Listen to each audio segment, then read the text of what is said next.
The collar was crooked.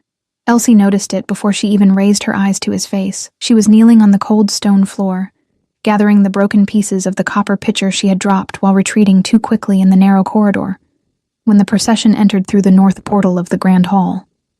Heavy boots, travel cloaks still carrying the dust of long roads pressed into dark fabric, the scent of pine, cured leather, and something deeper.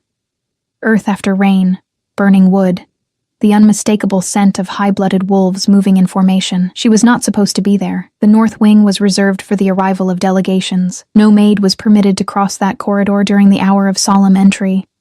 The rule existed for exactly this reason, so that the Alpha King and his court did not have to navigate around women on their knees picking up broken crockery. But the pitcher had rolled exactly in that direction, and Elsie had run after it without thinking, because that copper pitcher belonged to Lady Holt. And Lady Holt had made it very clear that same morning, in the flat, practiced tone she used for announcements that were not open to discussion, that any object damaged under Elsie's watch would be taken from her wages. The whole month. Not a portion. The whole month. So there she was, kneeling on the floor, shards pressing into her palms, and boots stopping less than a foot from her right knee. She did not raise her face immediately. Maids learn that before they learn anything else. Do not look up unless necessary. Pretend the floor is the entire world. Make yourself small, invisible, a piece of furniture that happens to breathe. The trick was not just to lower your eyes, but to lower your entire presence, to compress yourself inward, until the person above you simply stopped registering you as something worth looking at. Elsie had spent years perfecting this. But then someone stopped. Not the entire procession, just one man. She knew because the rhythm of the footsteps around her continued moving forward. The sound of boots on stone flowing past like water around a rock. And a single pair of boots went absolutely still. Get up. Something inside her said it with the same urgency of someone warning about an approaching flame. Get up now, before he decides you are a problem. She stood. Too quickly. The broken pitcher rattled in her hands. One shard escaped and struck the floor with a sharp metallic sound that echoed through the entire length of the corridor, and it was exactly in that moment, off balance, startled, completely without the careful composure she had spent years constructing, that she raised her eyes without meaning to. Because the survival reflex is faster than etiquette, and she saw the crooked collar. The man before her was tall. Very tall, in the way that certain alphas are tall. Not just in height, but in the way they occupy space, as though the air around them has been rearranged to accommodate their presence. He wore a charcoal travel cloak over a dark tunic with fine embroidery along the neck, and that neck was slightly misaligned to the right side, the inner collar folded outward in an uneven way. It was the kind of detail that passes completely unnoticed by anyone who has never spent their days dressing. Lords, adjusting lapels, smoothing fabric over shoulders that do not stay still. The kind of detail that becomes invisible, unless your hands have been trained to find it the way a musician's ear finds a note slightly off pitch. Elsie's hands had been trained to find exactly that. Her fingers moved before her mind could order otherwise. It was a single motion, automatic. Her right hand rose, her fingers closed gently on the edge of the collar, folded the lapel back into its correct position, aligned the left edge over the right. With the precise pressure of someone who has performed this gesture so many times, it has become part of breathing. She felt the fabric settle. Correct. Smooth. Then her hand was still in the air. And the silence arrived. It lasted 3 full breaths. She counted them without meaning to, because counting was something to do when the mind refuses to process what the body has just committed. Then Elsie understood what she had done. Her blood went cold from the crown of her head downward, like ice water finding every path through her body at once. She had just touched the Alpha King, not a visiting lord passing through the lower hall, not a high-ranking beta who might accept the contact with mild irritation and a sharp word before moving on. The emblem on the chest of the travel cloak, a wolf's head encircled by a crown of iron thorns, worked in dark thread so fine it almost disappeared into the fabric at a distance, told her everything she had failed to register before. She had seen that emblem on banners hung from the eastern parapets during state occasions. on the wax seals of documents that passed through the castle in the hands of breathless messengers, on the shields of the royal guard who had ridden through the lower village 3 seasons ago, and every person in the market had stopped what they were doing and stood very still until the procession passed. King Calum of the Iron Range, ruler of the 5 northern packs, commander of the largest wolf coalition in living memory, the man who had consolidated 3 warring bloodlines without a single open battle, through a combination of strategy, dominance, and a reputation for absolute patience that somehow frightened people more than fury ever could. He was not a king who shouted. He was a king who waited. And according to every whispered account that had ever drifted down through the servant corridors of Ashford Castle, the waiting was the part that undid people. Elsie's right hand was still suspended near his collar. She lowered it. Around her, she could feel the weight of multiple gazes pressing in from all sides. Not the polite discomfort of witnessing an awkward moment between strangers. The sharp, calibrated attention of trained wolves reading a situation for threat or intent, scanning the air for aggression, cataloging every detail of the woman kneeling on the floor with broken copper in her left hand and her right hand raised toward their king's throat. Someone behind Calum made a sound low in his chest, not a growl exactly, a vibration. The kind that lands somewhere below conscious hearing and triggers something older than thought. Elsie did not look at whoever had made it. She kept her eyes on the floor and spoke before the silence could harden into something worse. Your Majesty. Her voice came out steadier than she had any right to expect. Forgive me. I was not paying attention to where I was. I should not be in this corridor. I will remove myself immediately. She took one step back. The collar. His voice stopped her completely, low, unhurried. The kind of voice that does not reach for volume, because volume is for men who are not certain they will be heard. He was certain. The certainty was simply there, the same way the weight of the stone walls was simply there, not announced, not argued, just present. It was crooked, not a question. A fact being confirmed, placed on a surface between them like an object being examined. Elsie kept her eyes down. Yes, Your Majesty. A pause. How long have you served in this household?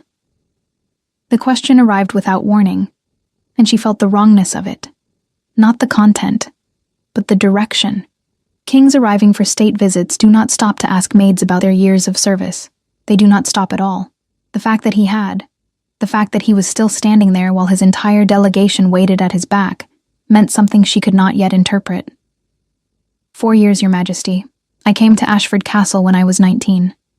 She kept her voice flat and even, the way she had learned to keep it when someone of consequence directed attention at her without warning. Flat voices do not invite follow-up questions. I work under Lady Holt. I manage the guest chambers in the East Wing, and assist with formal dressing on ceremonial occasions. Another silence. Longer. Your name. The shards pressed into her palm. She concentrated on that small, specific pain because it was something solid, something outside the strange suspension of the moment. Elsie, Your Majesty, just Elsie. Yes, Your Majesty. She heard something shift in the air behind the king. Not movement exactly, more like the subtle adjustment of attention among the men standing at his back. A collective recalibration that she felt in her skin before she heard anything. One of them exhaled slowly. Look at me. Every instinct she had developed over 23 years of living at the bottom of every room she had ever entered rose up at once against that instruction. Looking up was dangerous. Making eye contact with power was the fastest way to become visible to it, and visible was the last thing a maid with no family name, no pack standing, no wolf of consequence anywhere behind her should ever choose to be. Invisible was safe. Invisible meant passing through rooms without consequence. Invisible meant keeping her wages and her position, and the narrow, careful life she had constructed around both, but he had not said it with the tone of a request. So she looked up. King Calum was watching her with an expression she could not name. Not cold, not warm, not curious in any way she recognized from the lords and visiting nobles she had dressed and served, and moved around silently for 4 years. His eyes were a shade of gray that reminded her of the mountain sky in late autumn, that specific moment when the clouds have settled and the light has gone flat, and the first snow is deciding whether or not to fall.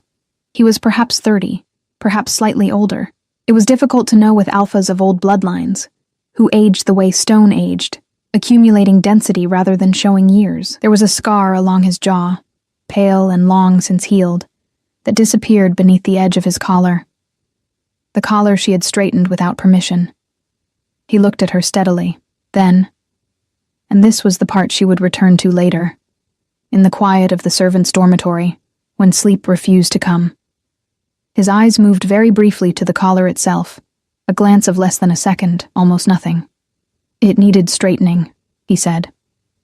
And then he walked past her. The procession resumed, boots on stone, the heavy displaced air of large men in travel clothes moving through a narrow space, the smell of pine and cold road and wolf scent that lingered even after the bodies were gone. One of his men passed so close that his cloak brushed her arm. The last one paused. She did not look up this time. A word.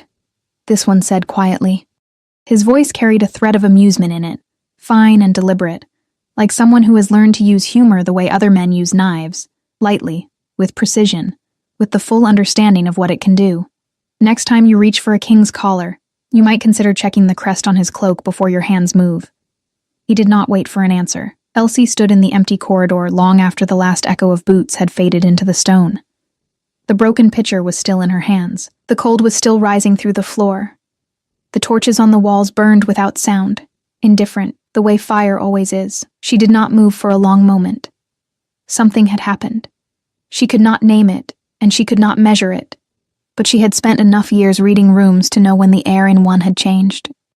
Something had shifted in that corridor, quietly, without ceremony, the way the first fracture appears in river ice in the early days of spring.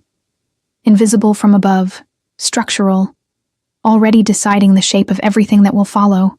She did not yet know what it meant. She only knew that the Alpha King had looked at her, and she had not looked away. The East Wing guest chambers required 3 hours of preparation before a delegation of that size could be considered ready. Elsie knew this because she was the one who prepared them.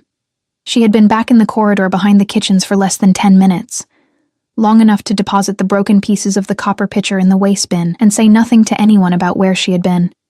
When Lady Holt appeared at the end of the passage like something summoned by the specific frequency of things going wrong.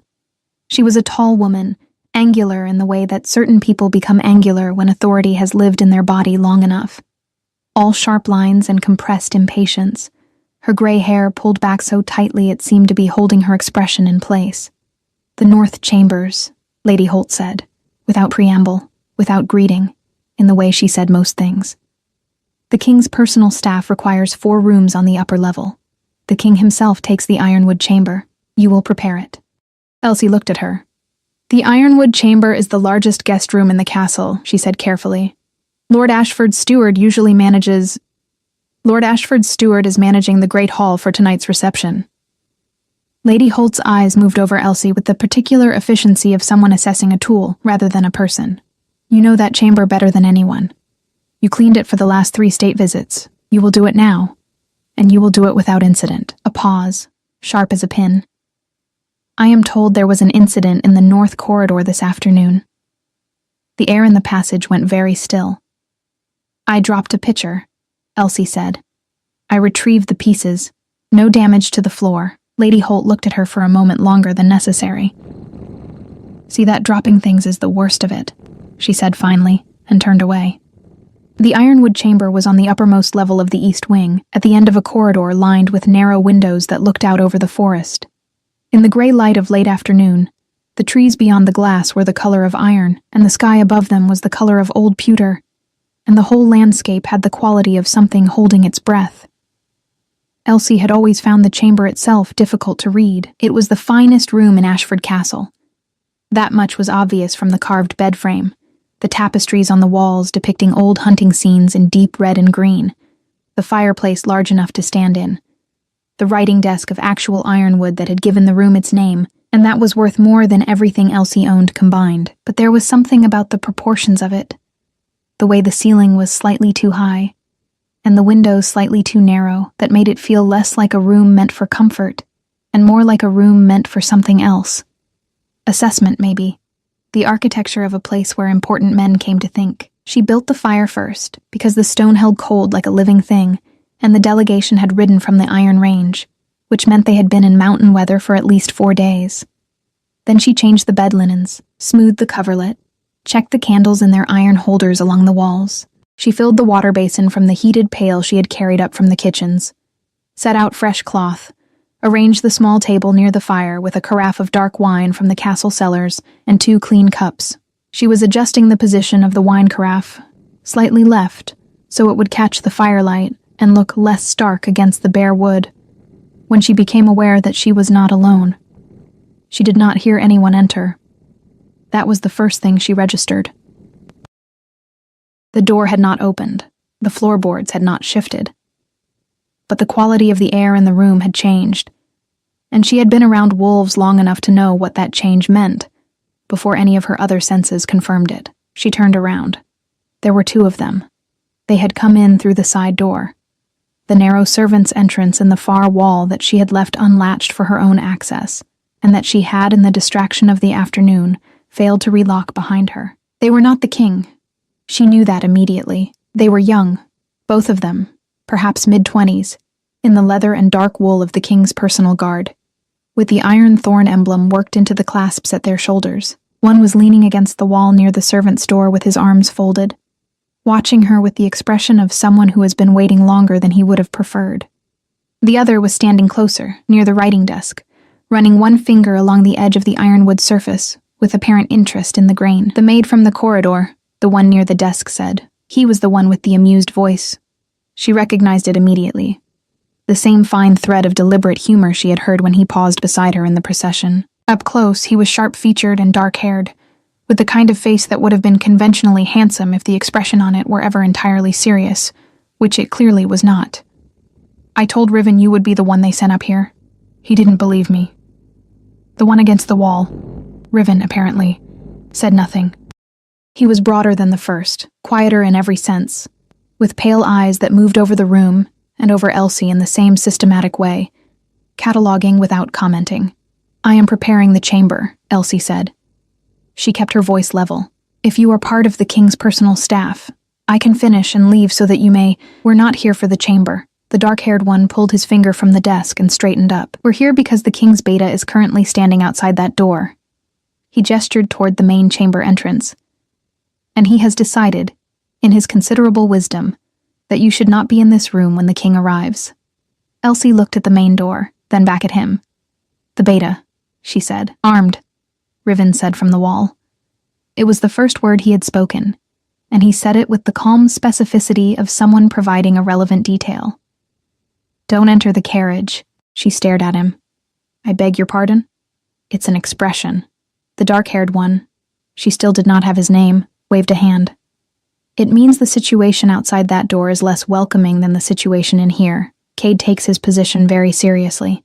He has opinions about who occupies spaces before the king does, and those opinions are, he searched briefly, firm. I was assigned to this room by Lady Holt, Elsie said, and Cade was assigned to that door by the king. The interesting question is which assignment carries more weight. He tilted his head. I know which one I would bet on. From beyond the main door, she heard footsteps. Measured, deliberate footsteps that stopped directly outside. Then a voice. Low, clipped, carrying the particular texture of authority that has been exercised so consistently it has become a physical quality. The chamber should be clear. Elsie recognized, with a cold and specific clarity, that she was now trapped between a beta who did not want her in the room and a servant's door guarded by 2 men who found the situation entertaining. She picked up the empty water pail. She smoothed her apron. She turned toward the servant's door with all the composure she had in her, which at that particular moment was less than she would have preferred but more than nothing. Excuse me, she said to the dark-haired one. He stepped aside, with a small, almost imperceptible inclination of his head that seemed genuine beneath the amusement, which surprised her. She was 2 steps from the servant's door when it opened from the other side. King Calum walked in. He had changed out of the travel cloak. He wore a simpler tunic now, dark, with no embroidery, and his hair was slightly damp at the temples as though he had washed the road off his face. He looked, in this context, without the formality of the procession and the weight of the assembled court, almost like a man rather than an institution, almost. He stopped when he saw her. She stopped when she saw him. Behind her, The main door opened, and she heard the beta enter. Cade, the armed one, the one who had decided she should not be here. And she could feel his attention land on her back like a hand pressed flat between her shoulder blades. She was finishing the room, the dark-haired guard said from somewhere to her left, with the tone of someone providing helpful context before anyone asks for it. King Calum looked at the room, at the fire, built and burning well, at the bed, smoothed and turned back correctly, at the wine carafe, positioned in the firelight. He looked at these things with the same quality of attention she had noticed in the corridor. Thorough, unhurried, the assessment of someone who has trained himself to look at things as they actually are, rather than as he expects them to be. Then he looked at Elsie. "The collar was straight this morning," he said. "Now the room is ready." It was not precisely gratitude. It was not precisely anything she had a word for. It landed somewhere between observation and acknowledgement. In a register she had never heard a man of his standing use with her before. She managed a small, correct curtsy, the water pail still in her hand. "Good evening, Your Majesty." She walked through the servant's door. Behind her, just before the door closed, she heard the dark-haired guard say something in a low voice that she could not fully make out.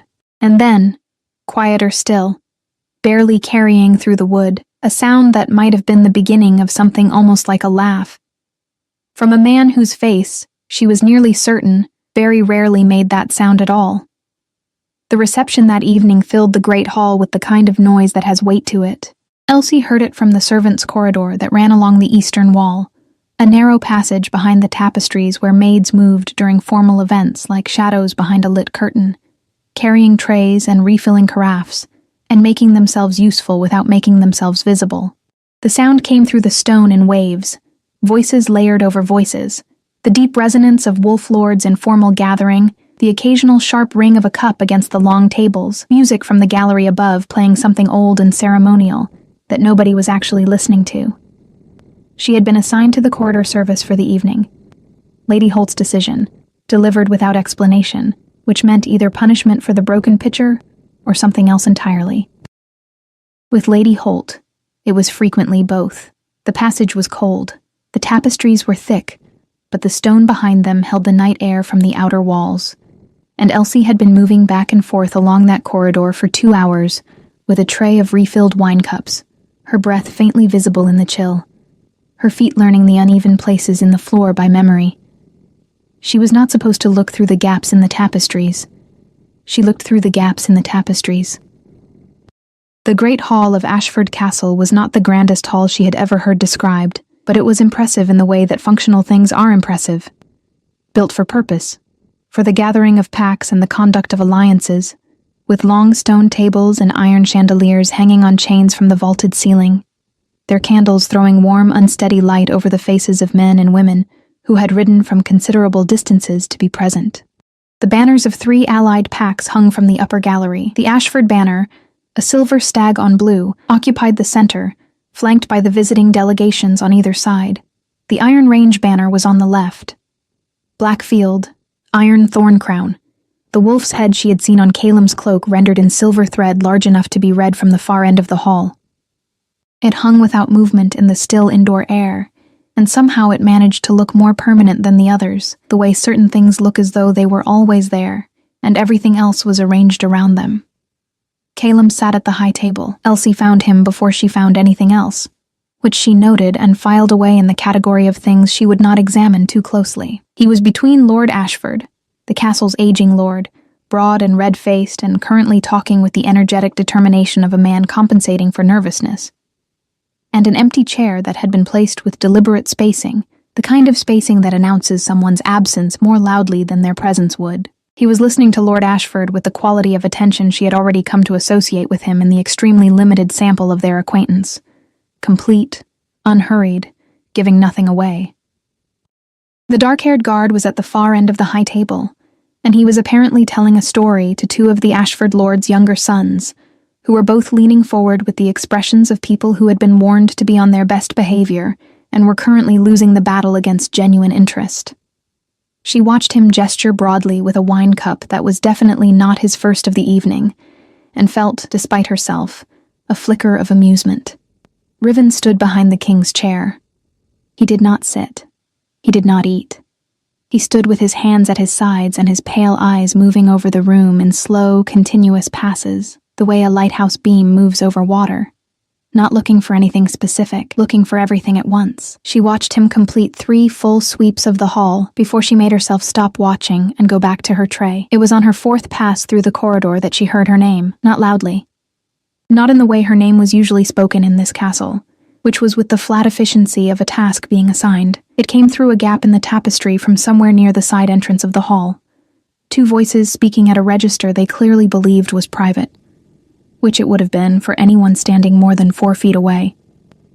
Elsie was standing approximately 3 feet away, and she had stopped moving because the tray had developed an imbalance she was correcting. The girl from the corridor, a woman's voice. High, dry, with the particular precision of someone accustomed to being overheard by inferiors, and not caring. I heard about it from Cade. She put her hands on him. She adjusted his collar. A different voice. Male, older, the measured cadence of a castle official. Hardly the same thing, in full view of the delegation, without permission, without rank or standing of any kind. A pause. And in the pause, Elsie heard the controlled edge of something that was trying to present itself as concern.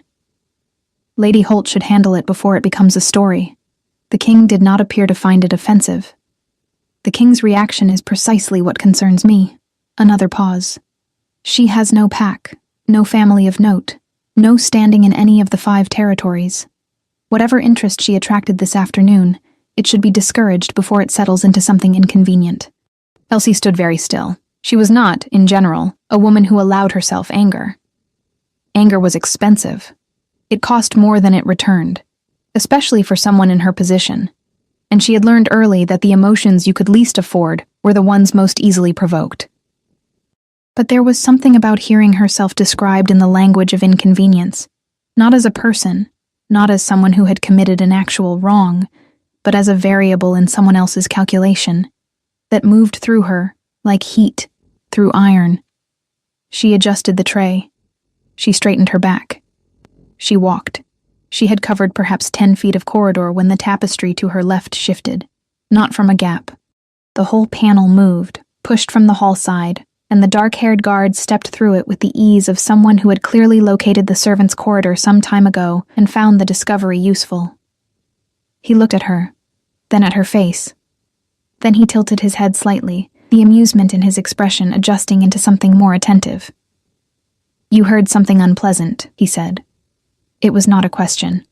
"I am working," Elsie said. "You are working, and you heard something unpleasant." He fell into step beside her, which she had not invited, and which he clearly had not required an invitation for. "The acoustics in this hall are genuinely treacherous. I speak from experience. I once heard a very detailed description of my own table manners from 40 feet away. A beat. The description was accurate, which made it worse. Despite everything, something in her chest loosened slightly. She did not smile, but the impulse was there. "Your name," she said, because she was tired of thinking of him as the dark-haired guard. "Fennec," he said, "advisor to the king, which mostly means I say things in rooms where saying them directly would be impolitic." He glanced at the tray she was carrying. "And you are Elsie, who straightens collars and hears things through walls. We are both, in our own ways, operating in the margins of important rooms." She looked at him sideways. That is a generous way to describe the difference between an advisor to a king and a maid carrying wine. Generous, maybe. Also accurate. He stopped walking when they reached the junction where the servants' corridor branched toward the kitchen passage. "The woman who was speaking, you should know that her concern is not about propriety." He said it quietly, the humor entirely absent now, with the directness of someone switching registers without apology. "She is the mother of the man Lord Ashford intended to position beside the king this evening. The empty chair at the high table was meant for her son. The king declined the seating arrangement." Elsie looked at him. "Why are you telling me this?" Fennec considered the question with what appeared to be genuine attention. "Because you should understand the shape of the room you are currently in," he said. "And because you struck me, in the corridor this afternoon, as someone who prefers to understand the shape of rooms." He went back through the tapestry. Elsie stood at the junction for a moment, the tray balanced in her hands, the cold coming through the stone walls. the noise of the hall continuing on the other side of the fabric as though nothing at all had shifted. Then she heard from somewhere above and behind her, from the direction of the passage that connected the servants' corridor to the upper gallery, a sound that did not belong, quiet, deliberate. The specific quality of someone standing in an elevated position and being very still. She did not look up, but she knew, with the wordless certainty of a body that has learned to read spaces for safety, that someone was there. And she knew, without evidence she could name, without logic she could construct, that whoever was standing in that gallery above the servants' corridor had been there for longer than the moment she had noticed. She walked toward the kitchen passage. Behind her she heard nothing. But the air had that quality again, the one from the corridor that afternoon, the one she did not yet have a name for. The quality of something that had already decided its direction, moving forward the way rivers move forward. Not because anyone has asked them to, but because the shape of the land allows for nothing else. She did not look back. The morning after a state reception at Ashford Castle began the same way every morning began, with the bells from the North Tower marking the 5th hour, and every maid in the servants' dormitory rising before the 6th. Elsie was already awake when the bells rang. She had not slept particularly well. Not because of distress exactly, but because of the particular restlessness that comes when the mind has gathered more information than it has had time to sort. She lay in the narrow bed in the corner of the dormitory, the corner she had occupied for 4 years, close to the window because she preferred cold air to the stuffiness of the center of the room, and stared at the ceiling and went through the shape of things methodically, the way she always did when something needed to be understood. The king had looked at her twice. Fenwick had sought her out specifically to tell her something he had not been asked to tell her. Someone had stood in the upper gallery above the servants' corridor and had said nothing, and had gone unnoticed by everyone except her. And a woman whose name she did not know had described her, to a castle official, as an inconvenience that should be handled before it settled. She sorted these facts the way she sorted linen, by category, by weight, by what they were likely to mean in practical terms. The first 2 were unusual but not yet consequential. The third she could not fully interpret. The fourth was the one that required attention, because in Elsie's experience, being identified as an inconvenience by someone with influence was the kind of thing that moved from words to action, with very little warning. She dressed in the dark and went to work. The morning's first task was the guest chambers. The delegation's staff would require fresh water and clean linens, and the king's personal rooms needed to be attended before he was awake, which meant before the 6th bell. She moved through the upper east wing with her cart. Linens, 2 heated pails, clean cloth, fresh candles, and worked her way from the smaller rooms toward the ironwood chamber at the end of the corridor. The other rooms were straightforward. She was in and out in minutes. The staff still sleeping or already gone for the early briefings that large delegations conducted at dawn. Outside the ironwood chamber, she stopped.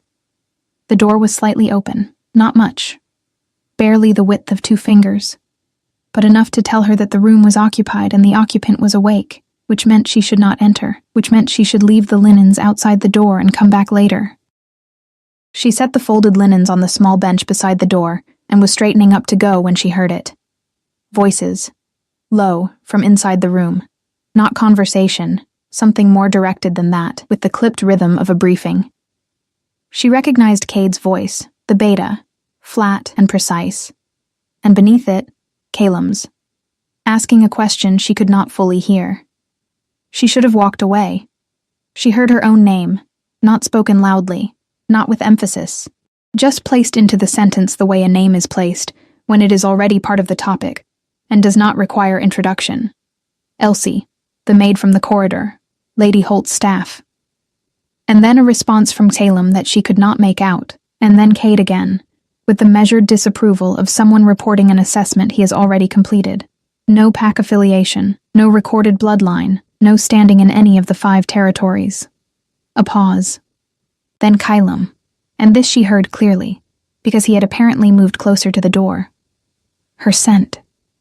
2 words, that was all.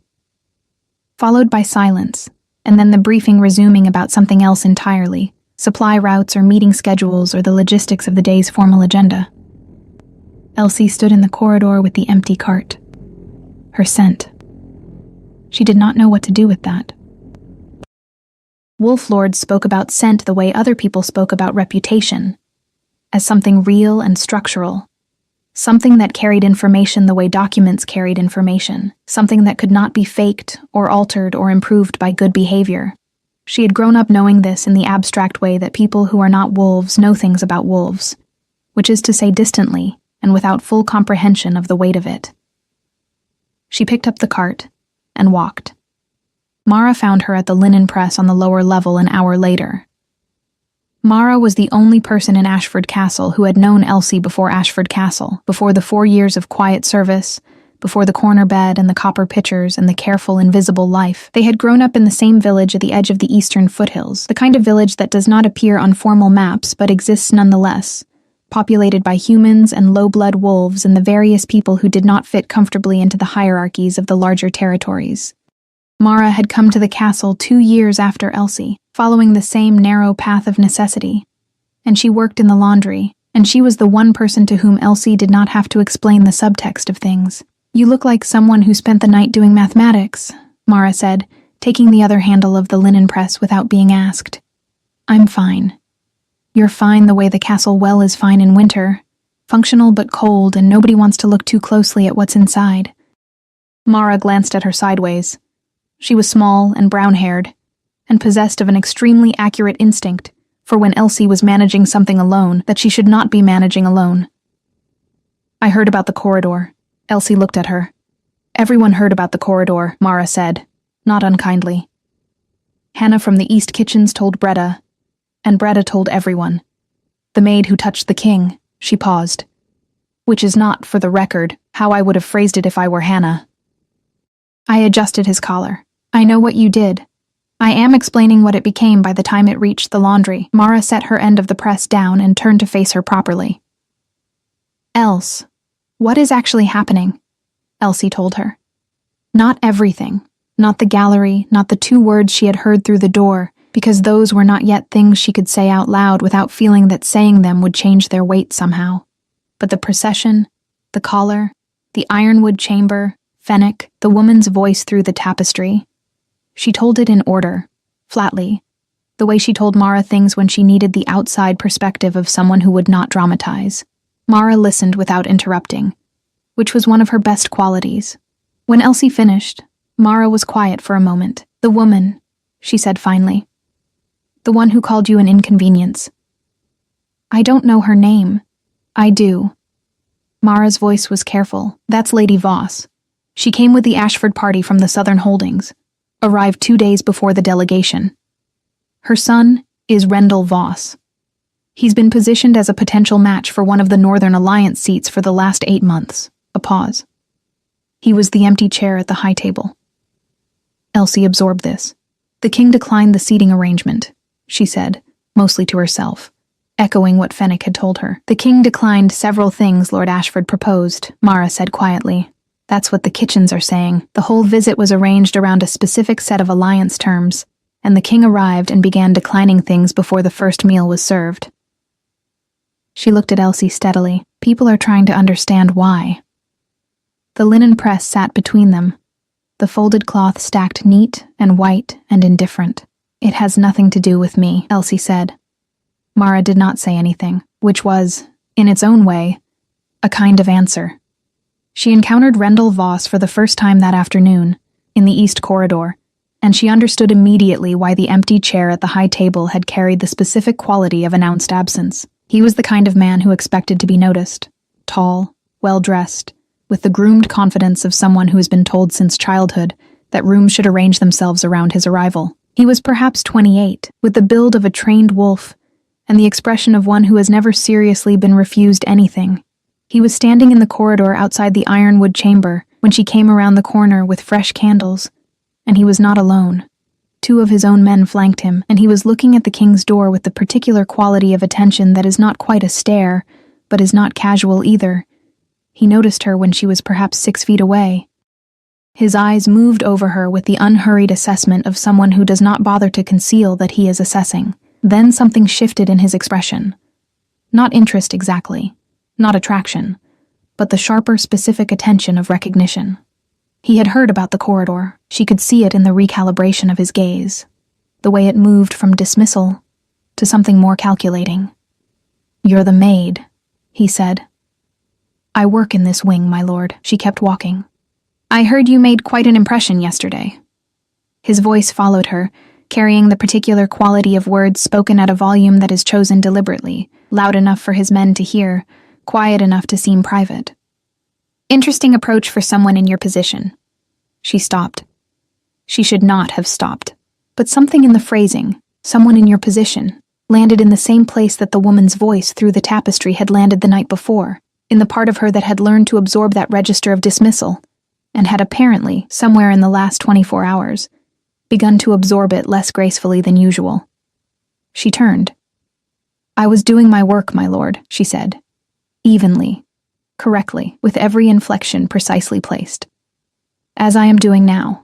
He looked at her with an expression that was almost amused, but not in the way Fennec was amused. This was the amusement of someone who has found a small, unexpected resistance in something that should have been pliable. "Of course," he said. She turned back and walked. Behind her, she heard one of his men say something low, and Rendell Voss laugh in response, and she kept her pace exactly steady, because changing it would tell him something she was not prepared to give him. She was 3 steps from the turn in the corridor when a door opened, not the ironwood chamber's main door. The servant's entrance in the side wall. Riven stepped out. He stood in the corridor with the stillness she had already come to associate with him, his pale eyes moving from Elsie to Rendell Voss, and his 2 men with the slow, systematic attention of someone completing an assessment that had already produced a conclusion. He said nothing, but he did not move back through the door either. He simply stood there, and the quality of his standing, the weight of it, the absolute absence of uncertainty in it, changed the texture of the corridor entirely. Rendell Voss's expression shifted. Barely, but she saw it. After a moment, Voss turned and walked the other direction, his men following, and the sound of their boots on stone faded around the far corner. Riven looked at Elsie. She looked at him. "Thank you," she said quietly. He gave a single, minimal nod. Then he went back through the servant's door. Elsie stood in the corridor with the candles in her hands and the specific unfamiliar feeling of having been shielded by someone who had not been asked to do it, who had appeared without announcement and departed without ceremony, as though it were simply part of the natural order of things. She was still thinking about that when she turned the corner, and found King Calum standing at the end of the passage, still as the stone around him, watching the direction in which Rendell Voss had gone, with an expression that was not quite cold and not quite anger, but contained something of both, compressed into the quality of a decision already reached. He did not look at her immediately. When he did, it lasted only a moment, but it was enough. The formal assembly was called for the following morning. Elsie knew about it the way she knew about most things in Ashford Castle, through the walls, through the movement of people, through the specific urgency that spreads through a servant staff when something significant is about to happen in the rooms above them. Lady Holt moved through the kitchens at dawn with her list already revised, redirecting half the morning staff to the great hall and the other half to the guest corridors, her instructions precise and her explanations absent, as always. Elsie was assigned to the great hall. She carried that assignment to the linen press, to the candle stores, to the preparation table, and said nothing about it to anyone. But Mara found her in the corridor before the 7th bell, and held her by the arm for just a moment, long enough to say, "They are signing something today, or not signing it, and whatever happens will change the shape of the next 10 years in the Northern Territories." Then she let go and went back to the laundry, because Mara understood that there were situations where the most useful thing a friend can do is deliver information, and then step away. The great hall had been rearranged since the reception. The long tables had been cleared to the sides, and a single table now stood at the center, formal and unadorned, with chairs for 6 and documents already placed in the middle, their wax seals intact. The iron thorn banner hung directly behind the chair, meant for the king. The Ashford stag hung opposite. Elsie moved along the walls with fresh candles, replacing the burned-down stubs from the night before, making herself part of the architecture. The lords and their advisors were filing in, taking positions standing rather than seated, the way men do when they are not yet ready to commit to the posture of agreement. Rendell Voss entered with his mother. Lady Voss was exactly as Elsie had imagined from the voice through the tapestry. Angular, composed, wearing her authority in the set of her shoulders. She moved to the far side of the room with the practiced ease of someone who has attended many assemblies and understands their geography. Her eyes found Elsie once, briefly, with the flat assessment of someone confirming that a variable is still in the room. Elsie replaced a candle and moved on. Calum entered last. He came without ceremony, no announcement, no formal procession, simply walked through the main doors with Fennec and Riven and Cade behind him, and took his position at the table with the same quality she had observed in every other context, the quality of a man who does not require the room to acknowledge his arrival because the room already has. He sat. Everyone else sat. Lord Ashford began speaking. The formal language of alliance negotiations, the careful architecture of terms and territories and mutual recognition. Elsie moved along the far wall. She was nearly at the corner when Lord Ashford said Rendell Voss's name in the context of a proposed seat in the Northern Council, and she felt the room shift the way rooms shift when the thing that has been building finally surfaces. Calum let Lord Ashford finish. Then he said, without raising his voice, "No." The word landed in the hall like a stone in still water. Lord Ashford's color changed. Lady Voss went very still. Rendell Voss, seated 2 chairs from his mother, looked at the king with the expression of a man who has been refused something publicly for the first time in his life, and does not yet have a response for it. "The Northern Council seat requires a wolf of demonstrated judgment," Calum said. The flatness of it was worse than anger would have been. "Lord Voss has not demonstrated it. Your Majesty," Lady Voss's voice was controlled and precise, "my son's qualifications have been reviewed by... I am aware of what has been reviewed." He did not look at her. He looked at the documents on the table. "I am telling you what I have observed." The silence was complete. Elsie had stopped moving. She was standing at the corner of the hall with 2 candles in her hand, and she was watching this the way you watch something you do not fully understand but recognize as important, the way you watch weather change over the mountains. Then Calum looked up. Not at Lord Ashford, not at Lady Voss.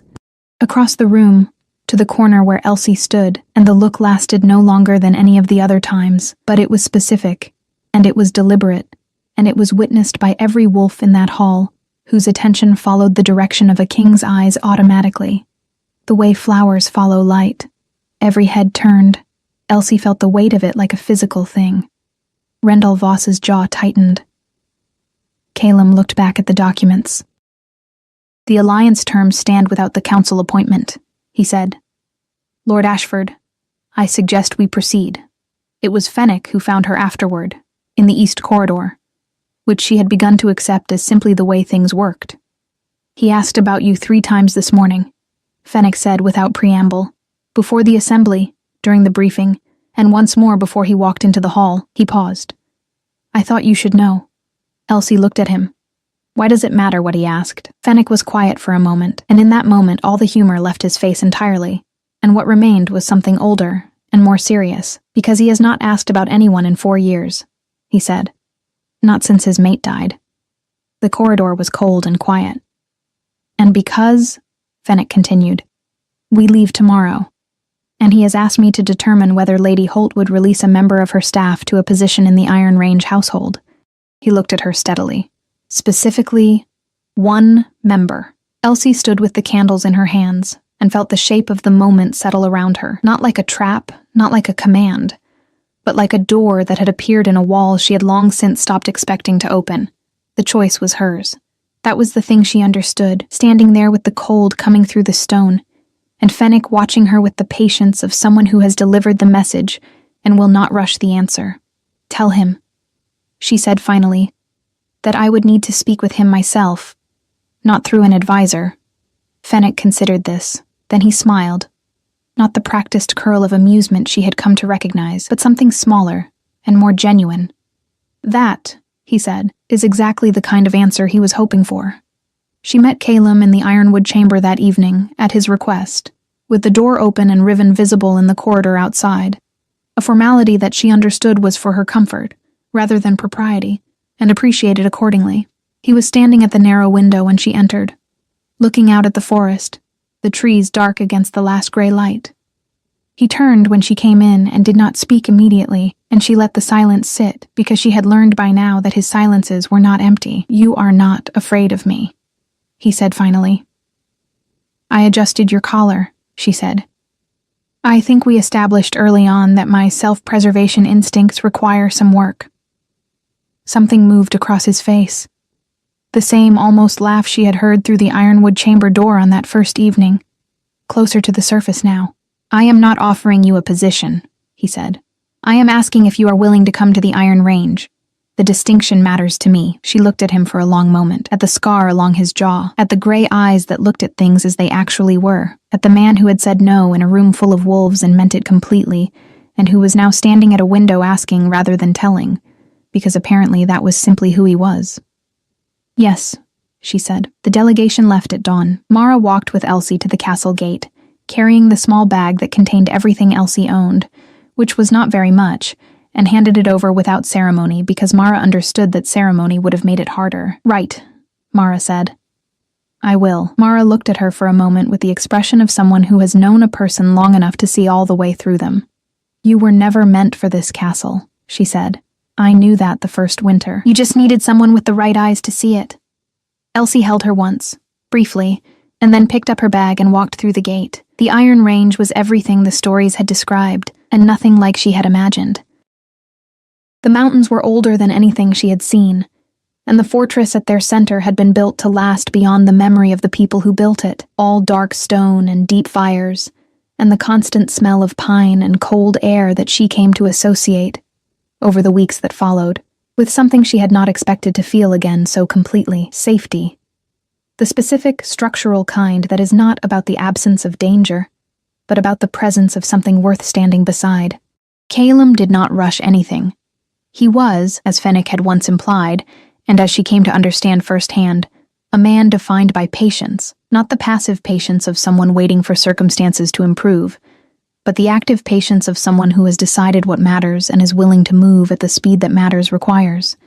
He gave her time. He gave her space in the fortress that was hers and not contingent on anything. He asked her things, and listened to the answers, and remembered them. Rendell Voss made one attempt, 3 months later, to contest the Northern Council decision through a formal challenge filed with the Allied Pact Tribunal. The tribunal reviewed it for 11 days. They declined it in 4 sentences. Lady Voss left the southern holdings for an eastern territory shortly afterward, which everyone noted and nobody mourned.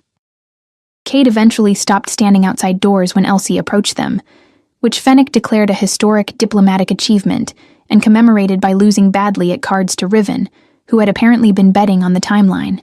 Riven said nothing about winning. He simply collected the coins with the expression of a man who had known the outcome from the beginning and had merely been waiting for everyone else to arrive at it. On the last evening of the first winter, Calum found her at the window of the high tower, the one that looked out over the full range of mountains, their peaks carrying the first snow of the season in the last light of the day. He stood beside her without speaking for a long time, and she did not speak either, because some things do not require words, and both of them had learned, by then, to recognize which things those were. After a while, he said quietly, "The collar is straight." She looked at him.